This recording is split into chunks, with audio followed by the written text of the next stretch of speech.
राधे राधे, जय श्री कृष्णा। मैं सीमा सिंह बड़ों को चरण स्पर्श, छोटों को प्यार और बराबर वालों को नमस्कार करती हूँ।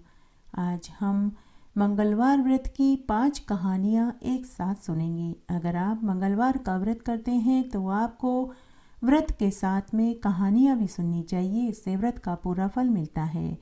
आइए सबसे पहले हम मंगलवार व्रत की पहली कहानी सुनते हैं। एक बार बहुत छोटा सा गांव था। उस गांव में एक ब्राह्मण दंपति अपने एक बेटा, एक बेटी और बूढ़ी माँ के साथ रहते थे। ब्राह्मण दंपति बजरंगबली महाराज के परम भक्त थे। वे रोज सुबह ब्रह्म मुहूर्त में उठते, स्नान आदि करने के बाद बजरंगबली महाराज की पूजा पाठ किया करते थे। रोज हनुमान चालीसा, बजरंग बाण और सुंदरकांड का पाठ किया करते थे। वे अपने यजमानों के यहाँ भी हनुमान चालीसा, सुंदरकांड का पाठ करते थे। इसके बदले में यजमान उनको आटा, दाल, तेल, घी, चीनी देते थे, उसी से उनका गुजर बसर चलता था। ब्राह्मण का नाम ब्रह्मदत्त था। ब्राह्मण की बेटी का नाम वसुंधरा और बेटे का नाम आयुष्मान था। जब बेटा बेटी थोड़े समझदार हुए तो वे भी हर मंगलवार का व्रत करने लगे और बजरंगबली की सेवा पूजा करने लगे। तब एक दिन की बात है। मंगलवार का दिन था। उन सभी का मंगलवार का व्रत था। ब्राह्मण की बेटी वसुंधरा घर के मंदिर में खेल रही थी। तभी उसके हाथ से बजरंगबली की मिट्टी की मूर्ति गिर गई और खंडित हो गई।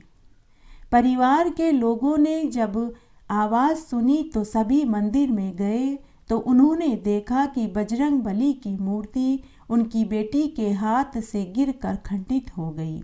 तब ब्राह्मण दंपति और उनकी बूढ़ी माँ दुखी हो गए और वे अपनी बेटी से बोले कि बेटी वसुंधरा, अपशकुन हो गया है, इसीलिए मैं तुम्हें मंदिर में खेलने की इजाज़त नहीं देता था। दादी ने भी अपनी पोती को कहा कि बेटी, तुम्हें ध्यान रखना चाहिए था। चलो कोई बात नहीं, आगे से ध्यान रखना। उस दिन परिवार के सभी लोग दुखी हो गए। सभी ने शाम के समय मंगलवार के व्रत को खोला, लेकिन वसुंधरा ने भोजन नहीं किया। वह अपनी माँ और दादी से बोली कि मैं अपने हिस्से का भोजन बाद में करूँगी। वसुंधरा रोज अपनी दादी के पास सोती थी। उस दिन उसे नींद नहीं आ रही थी। वसुंधरा ने अपनी दादी से पूछा कि दादी, मूर्ति खंडित होने से क्या अपशकुन होता है? तो दादी बोली कि बेटी, कुछ भी गलत हो सकता है। तुम्हारे माता पिता की तबीयत खराब हो सकती है, भाई के साथ कुछ गलत हो सकता है, तुम्हारे और मेरे साथ भी कुछ गलत हो सकता है। थोड़ी देर बात करने के बाद दादी को गहरी नींद आ गई, परंतु वसुंधरा को नींद नहीं आ रही थी। वसुंधरा चुपचाप उठी और खंडित मूर्ति को चिपकाने की सोचने लगी।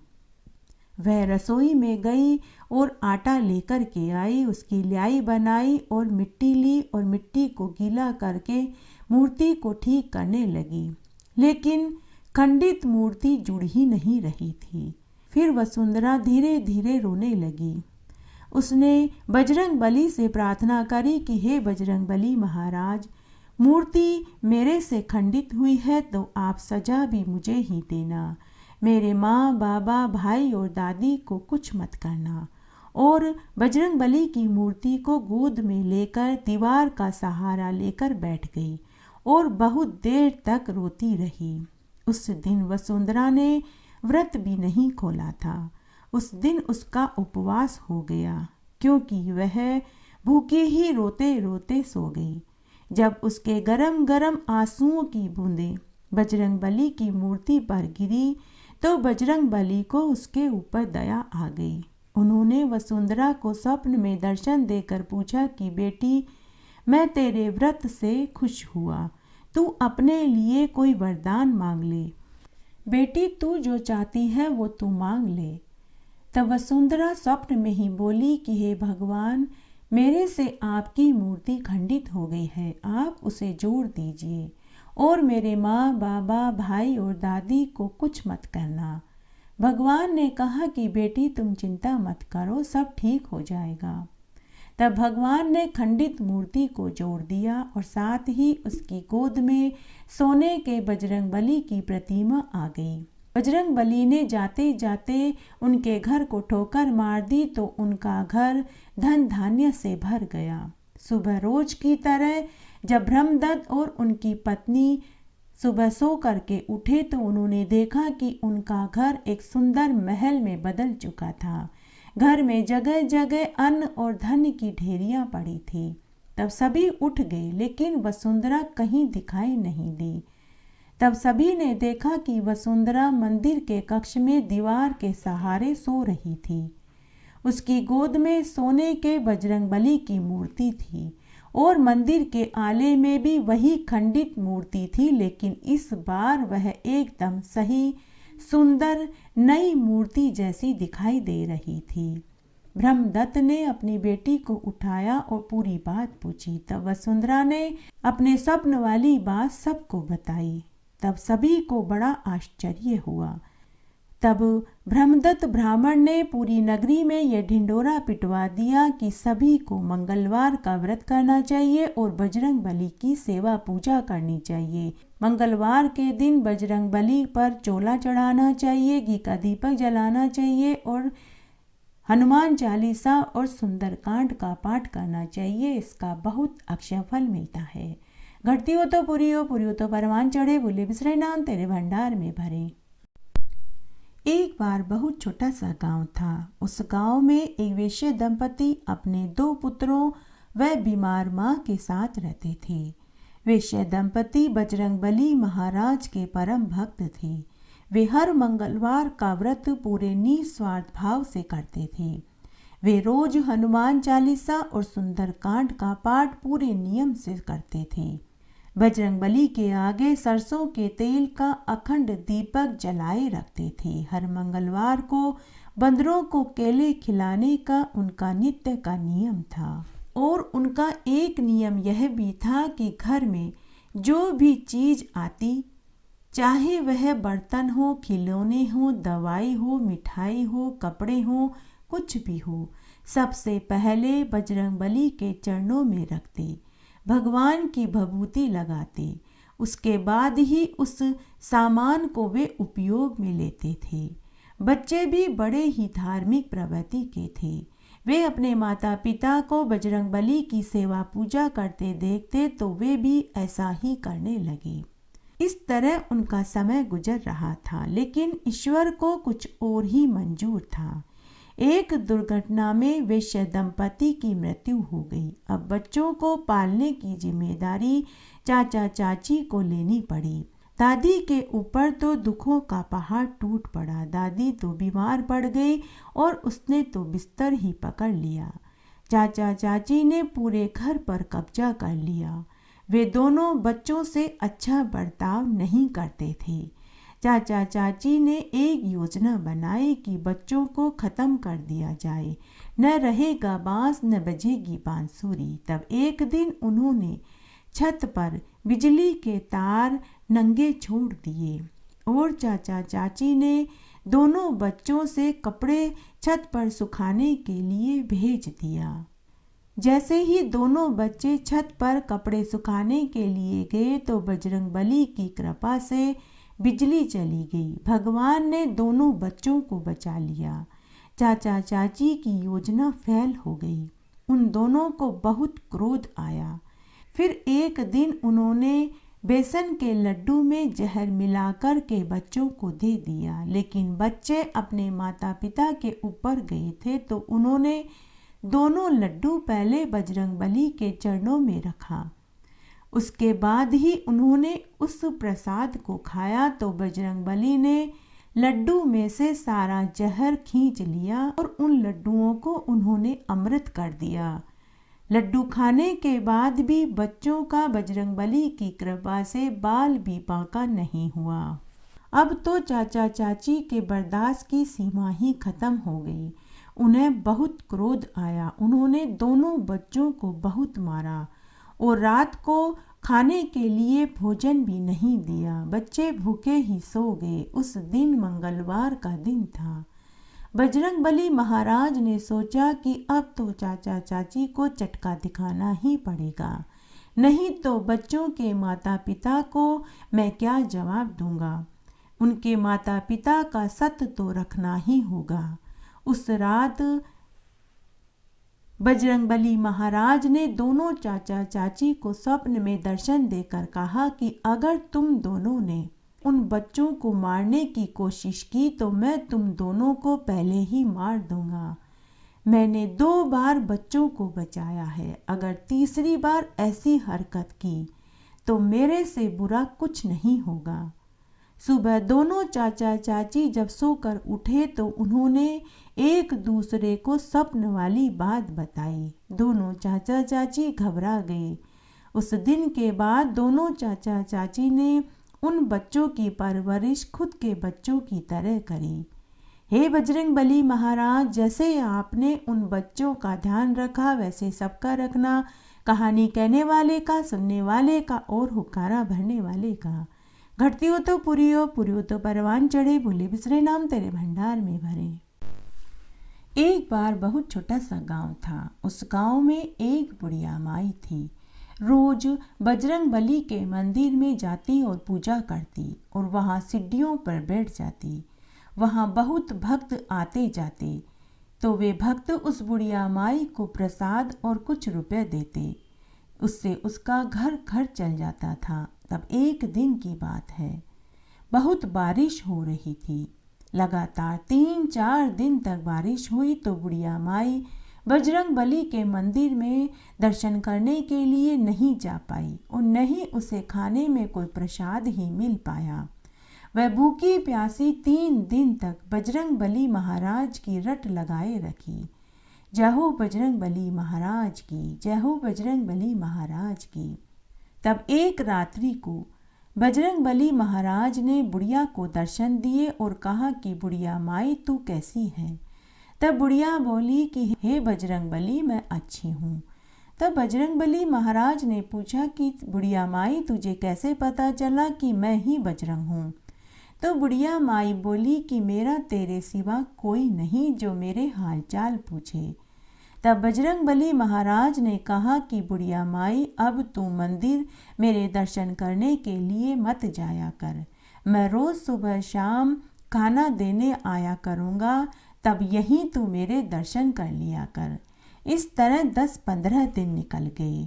तब उसके पड़ोस में उसकी एक सखी रहती थी। उसने सोचा कि आजकल बुढ़िया कहीं आती जाती नहीं है, कहीं मर खप तो नहीं गई, चल कर के उसकी झोपड़ी में देखना चाहिए। तब बुढ़िया की सहेली जिसका नाम गीता था वो बुढ़िया की झोपड़ी में आई और दरवाज़ा खटखटाते हुए बोली कि अरे राधा कैसी है, आजकल तू कहीं आती जाती नहीं है। तब बुढ़िया ने कहा कि अरे गीता अंदर आ जा। गीता अंदर झोपड़ी में आई तो देखा बुढ़िया माई बिल्कुल स्वस्थ और खुश थी और उसकी खाट के पास भोजन की थाली भी रखी हुई थी। गीता ने बुढ़िया माई से पूछा, अरे राधा तेरे पास ये भोजन की थाली कहाँ से आई? तेरा तो कोई रिश्तेदार नहीं, तुझे खाना कौन देने आता है? तब बुढ़िया माई मुस्कुराते हुए बोली कि मेरा बजरंग ही मुझे रोज सुबह शाम भोजन देने के लिए आता है। यह सुनते ही उसकी पड़ोसन को बुढ़िया माई से चिढ़ हो गई।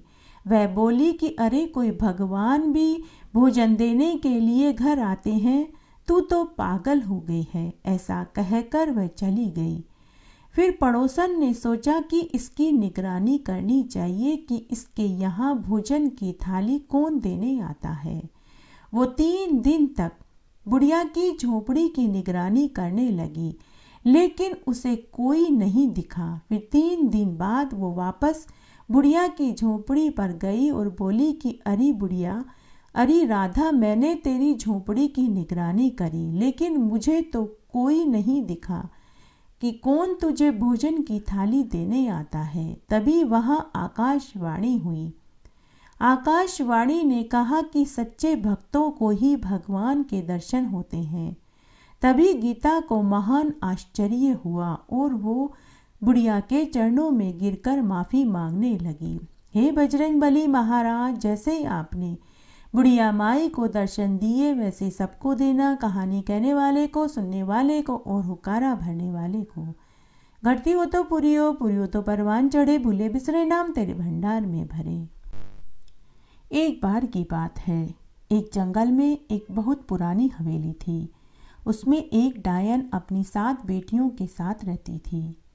जब भी कोई इंसान रास्ता भटक जाता और वह उस हवेली में रात बिताने के लिए चला जाता तो वह डायन उस इंसान को एक साधारण महिला बनकर ठहरा लेती, लेकिन अर्धरात्रि को वह अपने असली रूप में आकर उस इंसान को खा जाती थी। उसकी बेटियां शाकाहारी थीं। वो अपनी माँ को ऐसा करने से बहुत मना करती थी, लेकिन डायन नहीं मानती थी। इस तरह उस डायन ने कई इंसानों को अपना शिकार बना लिया। तब एक बार की बात है, 7 राजकुमार शिकार करते करते उसी जंगल में पहुंच गए। रात्रि अधिक हो जाने पर वे सभी उसी हवेली में आश्रय मांगने के लिए पहुँचे। तब वह डायन एक साधारण महिला का रूप बना कर के आई और सभी 7 राजकुमारों से पूछने लगी कि तुम सब कौन हो और यहाँ क्यों आए हो। तब राजकुमारों ने कहा कि हम शिकार करते करते रास्ता भटक गए हैं, हमें एक रात्रि के लिए यहाँ रहने की इजाज़त दे दीजिए। हम 7 भाई सुबह होते ही यहाँ से चले जाएंगे। तब वह डायन बोली कि नहीं बेटा, तुम जितने दिन यहाँ रुकना चाहो यहाँ रुक सकते हो।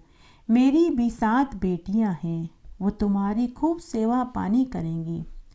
लेकिन डायन मन ही मन बहुत खुश हो रही थी कि कितने सुंदर सुंदर राजकुमार हैं, इनका मांस भी बहुत मीठा होगा। या तो मैं इन्हें अपना दामाद बना लूँगी और अगर ये मेरी बेटियों से शादी नहीं करेंगे तो एक एक करके मैं इनको मार कर खा जाऊंगी। फिर उस महिला ने अपनी बेटियों से कहा कि तुम इनके लिए अच्छा सा अच्छा भोजन बनाओ, इनके रहने सोने का इंतजाम करो। डायन की 7 बेटियां बहुत खुश हुई।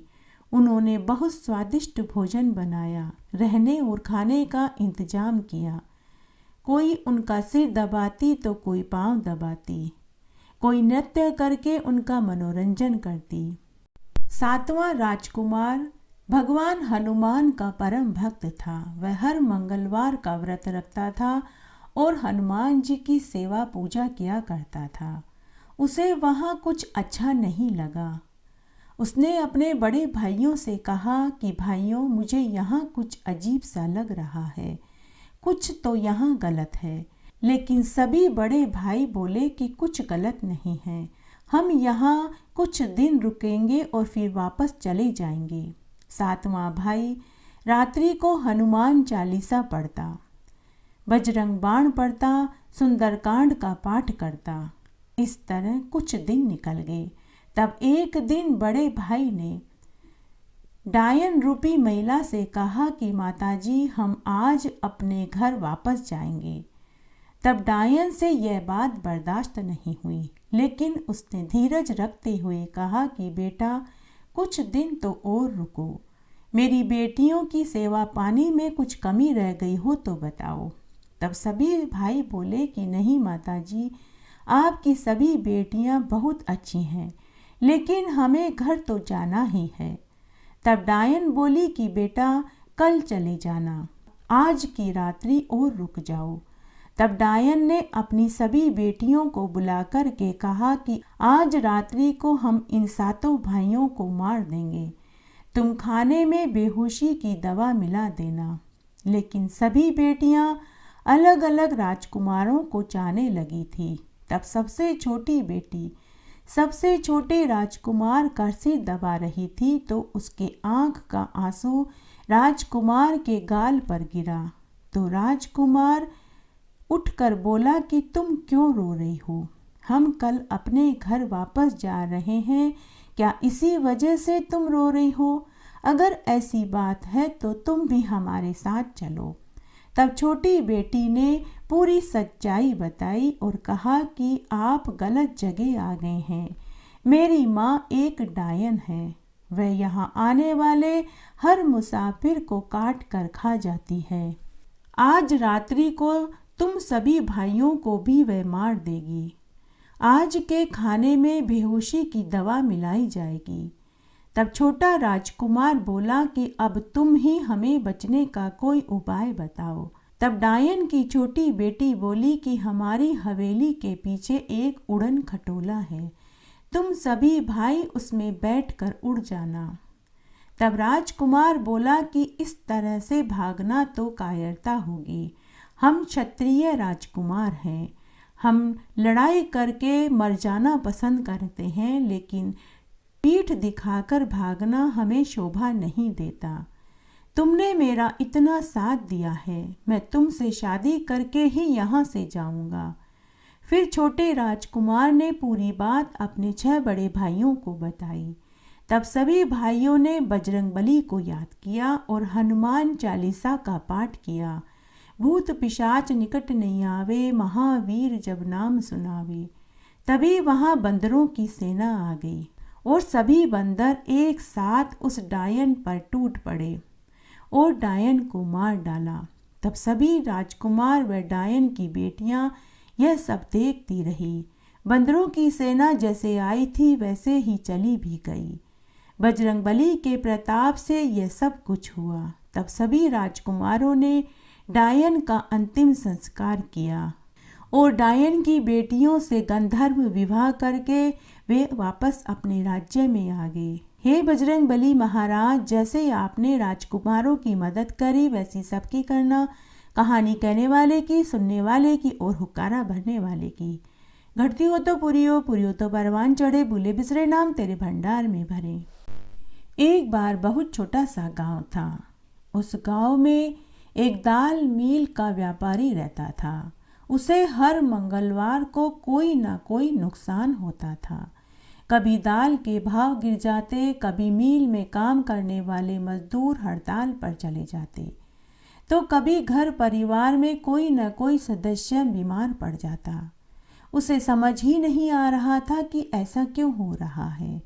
उस व्यापारी की पत्नी बड़ी ही समझदार थी। एक दिन उसकी पत्नी ने कहा कि हमें किसी योग्य जानकार पंडित महात्मा से इसका कारण पूछना चाहिए कि हमारा नुकसान हर मंगलवार के दिन ही क्यों हो रहा है। तो दोनों पति पत्नी एक पंडित के पास पहुँचे और उन्होंने अपनी सारी परेशानी पंडित जी को बताई। तब पंडित ने व्यापारी पति पत्नी की जन्म पत्री देखी और कुंडली बनाई। तब पंडित ने कहा कि आप दोनों पर मंगल की कुदृष्टि बनी हुई है। तब व्यापारी बोला कि अब हमें क्या करना चाहिए। तब पंडित ने कहा कि आप दोनों पति पत्नी हर मंगलवार का व्रत करो, हनुमान चालीसा और सुंदरकांड का पाठ करो और मंगलवार के दिन बंदरों को केले खिलाओ और हर मंगलवार को बजरंगबली पर चोला चढ़वाओ। उसके बाद व्यापारी पति पत्नी हर मंगलवार का व्रत करने लगे और बजरंगबली की सेवा करने लगे, बजरंगबली पर चोला चढ़ाने लगे और मंगलवार के दिन बंदरों को केले खिलाने लगे। 5 मंगलवार का व्रत करते ही उनकी दशा सुधर गई। हर मंगलवार को नुकसान होना बंद हो गया। मंगल की कुदृष्टि शांत हो गई। अब उनके सभी कार्य पूरे होने लगे। घटती हो तो पूरी हो तो परवान चढ़े, भूले बिसरे नाम तेरे भंडार में भरे। इस तरह आज हमने मंगलवार व्रत की लगातार 5 कहानियाँ एक साथ सुनी। आशा करती हूँ आपको सभी कहानियाँ अच्छी लगी होंगी। अगर आपको ये कहानियाँ अच्छी लगे तो इसे ज़्यादा से ज़्यादा लाइक करें, अपने दोस्तों रिश्तेदारों में ज़रूर शेयर करें ताकि उन्हें भी मंगलवार व्रत की कहानियाँ सुनने का संपूर्ण फल प्राप्त हो। मेरे साथ बने रहने के लिए आपका धन्यवाद। आगे आने वाली कथा कहानियों के लिए भी आप इसी तरह मेरे साथ बने रहें। धन्यवाद।